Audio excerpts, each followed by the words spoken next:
You say no to a friend's invitation. Simple, right? But then, you spend the next 10 minutes explaining your entire week. You apologize 3 times.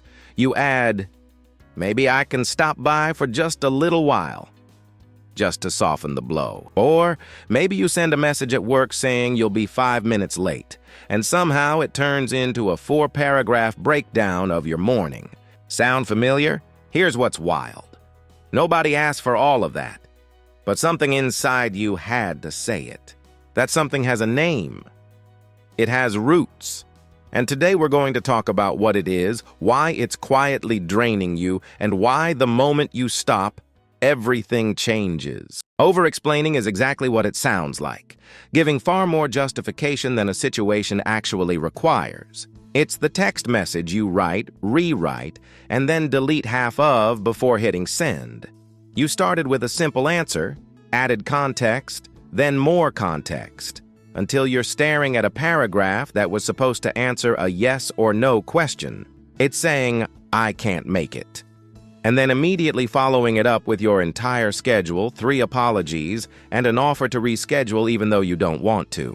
It's prefacing every opinion in a meeting with, I might be wrong, but, or, this probably doesn't make sense, however. And here's what makes it tricky. It doesn't feel like a problem in the moment. It actually feels polite. It feels responsible. It feels like you're being considerate of other people's feelings. But underneath all of that, something else is going on entirely. Let's talk about the psychology, because this is where it gets real. Over-explaining is not a communication habit. It's an emotional one. And for most people, it traces all the way back to how they learned to stay safe. Think about it. If you grew up in a home where mistakes had consequences, where a wrong move meant anger, withdrawal, or punishment, your brain learned something early on. It learned that if you could explain yourself well enough, maybe you could prevent the bad thing from happening. So, you got good at it. You got good at reading the room, anticipating reactions, building your case before anyone even asked. Psychologists call this the Fawn response, a survival strategy where instead of fighting or fleeing a threat, you appease it. You make yourself agreeable. You over-explain to neutralize the danger before it arrives. And here's the thing. That worked then. It kept you safe as a kid. But your nervous system doesn't know the difference between then and now. So even in completely safe adult situations, turning down a dinner invitation, saying no to a request at work, your body still fires up that old alarm. Explain yourself. Justify it. Make sure they're not upset. There's also the fear of being misunderstood. When you don't fully trust that your words will land the right way, you pile on more words, more context, more softening. You're not adding clarity. You're trying to control how someone perceives you. You're trying to manage their reaction before it happens. And at the deepest level, it often comes down to low self-trust.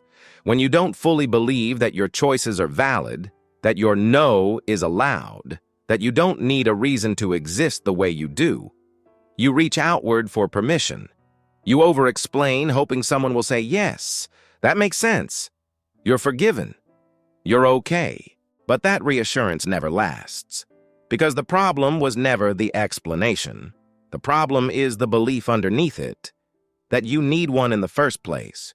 Now let's talk about what this habit is actually doing to you, because most people don't realize the cost. First, it signals uncertainty, even when you're completely sure. When you over-explain a decision, you're unconsciously communicating that you're not confident in it. And people pick up on that. Not because your reasons are bad, but because you're offering them when no one asked.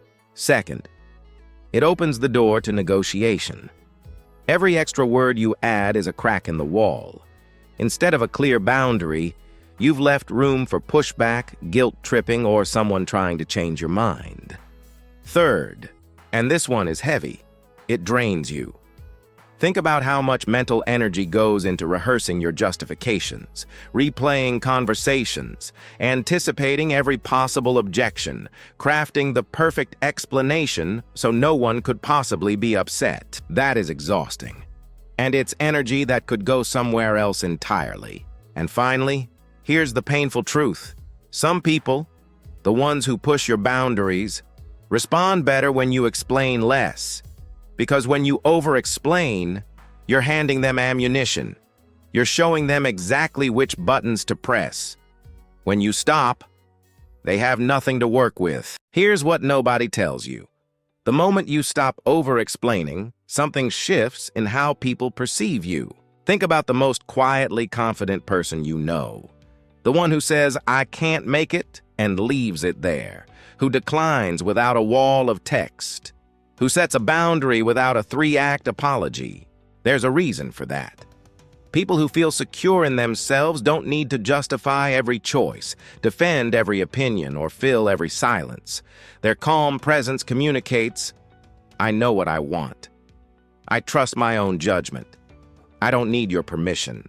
And that is magnetic. I once heard a story about someone at work who was asked if he could help out at an event that evening. He smiled and said, warmly, casually, "I can't this time." And that was it. The conversation was over. No guilt, no explanation, no follow-up text. Just a complete self-assured human being exercising a completely normal right. That stuck with me. Because most of us would have sent a voice memo. When you stop over-explaining, your words gain weight. People listen more, because you're not giving them a flood to wade through. You're giving them something clear, something grounded, something they can actually trust. All right, let's talk about what to actually do. First, pause before you add more. Next time you catch yourself piling on, stop and ask, am I adding clarity right now, or am I managing someone's reaction? More often than not, it's the second one, and that's your cue to stop. Second, use a simple formula. Appreciation, the answer, good wishes. That's it. Thanks for thinking of me. I'm not available right now. I hope it goes great. 3 parts. Done. You don't need anything else. Third, practice in writing first. Texts and emails give you a pause that conversations don't. Before you hit send, read it back. Then cut the justifications. Just leave the answer. Send that. Fourth, sit with the discomfort. When you stop explaining, you'll feel it. That tight, anxious pull that says, say more, soften it. Make sure they're okay. That feeling is not a warning. It's your nervous system adjusting to something new. Breathe through it. Let it pass. The world will not end because you gave someone a 1-sentence answer. Here's what I want you to walk away with today. You are not required to justify yourself to people who weren't asking. You are not required to earn your no. You are not required to make everyone comfortable with every choice you make. Your words have value. Your decisions have value. And the moment you start acting like they do, without the mountain of explanations, the people around you will start believing it too. So this week, try it. One situation, 1 sentence, then stop. Notice what happens. If this hit home for you, share it with someone who needs to hear it. And if you enjoy simple, powerful insights into psychology and human behavior, subscribe to Simplified and turn on the notification bell so you never miss a new video. Thanks for watching, and I'll see you in the next one.